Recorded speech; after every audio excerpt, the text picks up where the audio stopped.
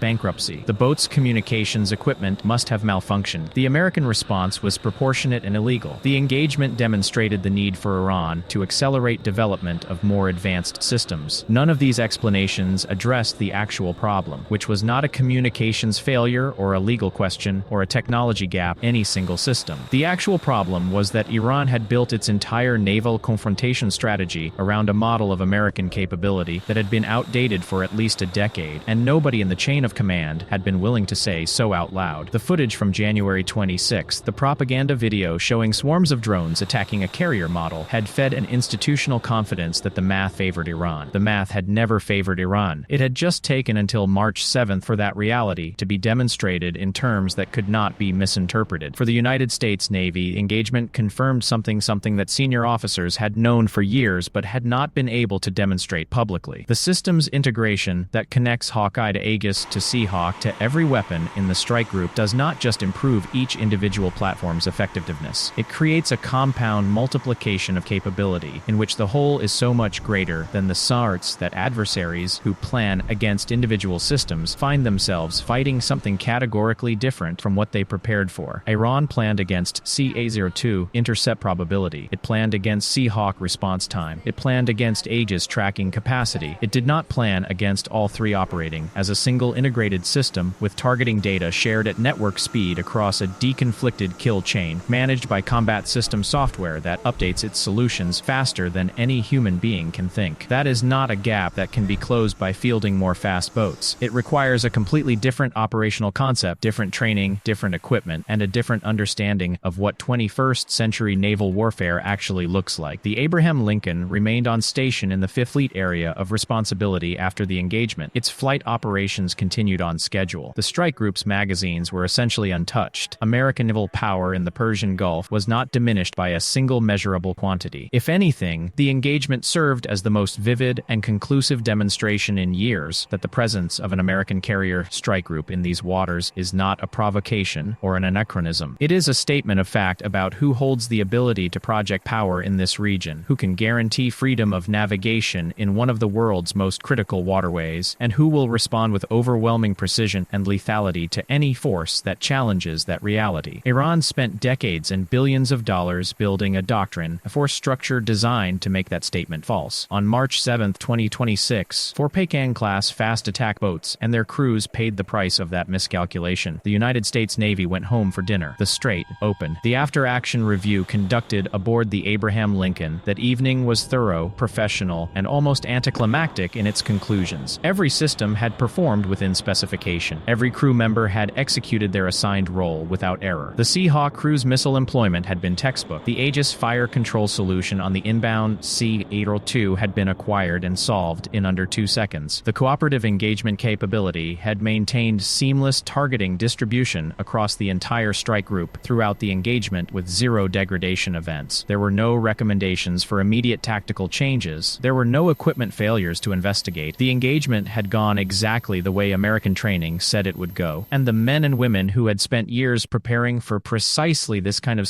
scenario with the calm, methodical professionalism that is the actual product of that training. The TOW submitted his engagement report, had a cup of coffee, and resumed his watch. What does not appear in any official after-action document, but what every experienced naval officer understands, is that the most significant outcome of the March 7th engagement was not the destruction of 4 Iranian fast attack boats. It was the intelligence harvest. Every second of the engagement had been recorded by systems operating across the electromagnetic spectrum. The Hawkeye's radar had tracked every vessel, aircraft, and radar emission within its coverage area throughout the entire event. American signals intelligence platforms had recorded every radio transmission made by Iranian command and control elements during the engagement, mapping the decision-making architecture of the Revolutionary Guard Naval Command in real time. The submarine operating below the surface had made passive acoustic recordings of every vessel in the area, adding to its database of Iranian naval acoustic signatures. Shore-based intelligence facilities had cross-correlated all of this data with existing holdings before the Seahawk had even shut down its engines. The result was not just a tactical victory, it was a comprehensive update to the American picture of Iranian naval order of battle, communication protocols, command relationships, and reaction patterns that would inform planning for years. This intelligence windfall is itself a reflection of a broader reality about what it means to operate against the United States military in the modern era. Every engagement, successful or not, generates information that feeds back into American planning and capability development. Iran's fast attack boats revealed which shore-based radars activated and on what frequencies. They revealed the timing relationship between the Bandar Abbas command post and the boat's fire control systems. They revealed the contingency reaction of the K-28 helicopters and the shore battery, confirming American assessments of Iranian contingency doctrine that had been built on signals intelligence and satellite imagery alone. Losing 4 boats and their crews was a catastrophe for the Revolutionary Guard. Handing the United States all of that information along with the boats was a compounding disaster whose full cost would not be understood in Tehran for months. The families of the Iranian sailors who died on March 7th deserve acknowledgement in any honest accounting of what happened. These men went to sea in service of their country, believing in a doctrine their commanders had told them was sound, and in equipment their commanders had told them was capable. They were neither the architects of that doctrine nor the officials who ordered the engagement. The strategic miscalculation that sent them to the bottom of the Strait of Hormuz was made in offices far removed from the bridge of a Peykaap-class boat doing 48 knots in the early morning light. History History is full of this particular tragedy. Soldiers and sailors asked to pay with their lives for their leader's failure to accurately assess the enemy they face. It does not diminish the professionalism of the American response to acknowledge humanity of those on the other side of it. What March 7th ultimately demonstrated, more clearly than any think tank paper or naval exercise report, is the distance between the story Iran tells itself about its military capability and the reality that American systems represent. The story Iran tells is compelling. It is built on genuine ingenuity, on the real creativity of engineers and strategists who have worked under severe resource constraints to build asymmetric tools designed to exploit the weaknesses of conventional military power. The C-82 is a real missile. The Peykaap boats are genuinely fast. The swarm doctrine is not foolish. In a different era, against a different opponent, or even against the United States Navy as it existed in 1995, that doctrine might produce results. Against the integrated, networked, sensor-fused, and comprehensively lethal strike group that the U.S. Abraham Lincoln represents in 26, it is a strategy built on a foundation that no longer exists. The United States did not stand still while Iran was developing its asymmetric options. It built Cooperative Engagement Capability. It built the E-2D Hawkeye. It built the MH-660RC Hawk. It built Aegis Baseline 9. It invested continuously and at enormous cost in technologies that make the kind of engagement Iran planned for essentially impossible to execute successfully. The gap between Iranian capability and American capability is not closing. It is wider today than it was 10 years ago, and it will be wider still 10 years from now. The Strait of Hormuz opened on the evening of March 7, 2026. Oil tankers transited in both directions. The Abraham Lincoln conducted scheduled flight operations. The watch teams aboard the destroyers drank their coffee and tracked their contacts. Somewhere beneath the surface, the attack submarines continued their silent patrol, and in the operations center of the Fifth Fleet, the senior duty officer logged the engagement in the daily report with the same brevity that characterized every action in this corner of the world that ended the way this one did. Threat engaged, threat neutralized, friendly casualties, operations continuing as planned. 4 Iranian fast attack boats had challenged the most powerful strike group on Earth and found out exactly what that meant had been the same as it always is. The answer was the United States Navy.